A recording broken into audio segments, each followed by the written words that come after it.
If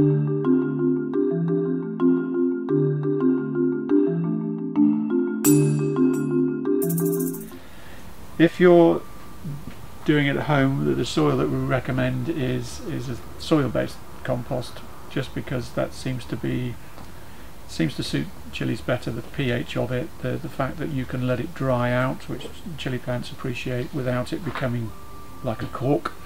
Like certain peat compost can be very difficult to re-wet if it goes too far, because you can let a plant dry out completely to the point that it's wilting, and it will recover perfectly well from that. So it is part of their nature to in fact they even enjoy a period of dryness. So we tend to just go on what the weight of the tray or the pot feels like when we're deciding to water. So if this was full of seedlings, I would literally just sort of nudge it, or just pick up a plant, and if we think it's time to water, then we water quite heavily.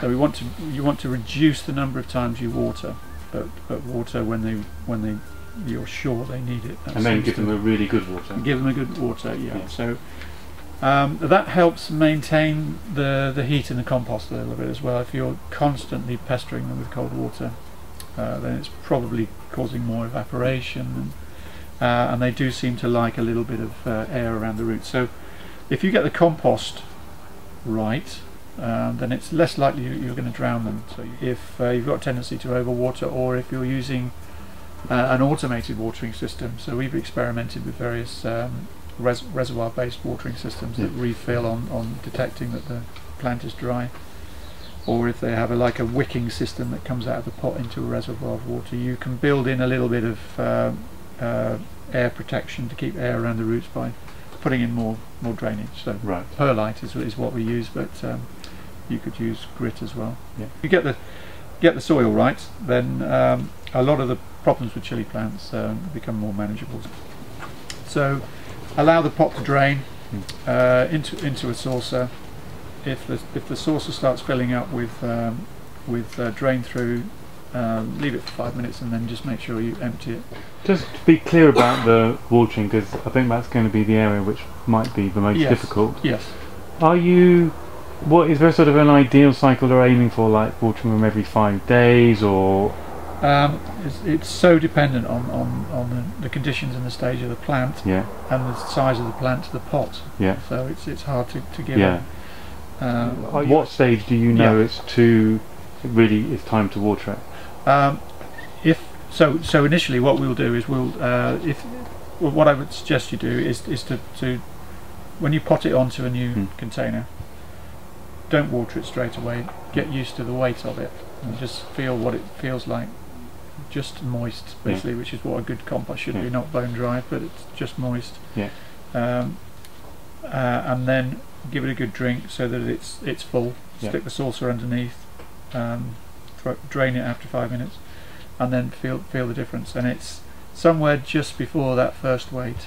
So, and if you're unsure, I mean, you could use scales, although there's all sorts involved then, because the plant's growing, so it's going to another way to do it is just to tip it out and just have a look.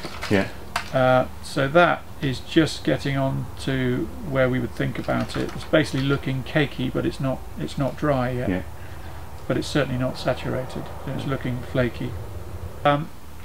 So we would probably leave that a few days yet.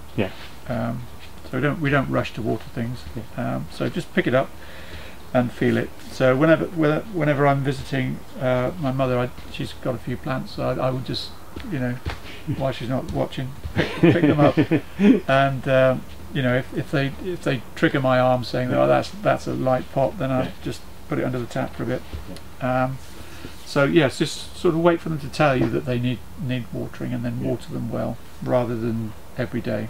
They do seem to like to be potted on gradually, so a seedling straight into a 1 litre pot would be less appealing than into a 3-inch pot. So the seedling, so I think that's probably again about the watering regime. Obviously, to get water to those roots, you'd have to completely saturate that litre of compost, and then it would be wet for quite a while, whereas this would dry out in a reasonable time. seems to suit the cycle that they sort of dry out, then they get re-wetted and dry out.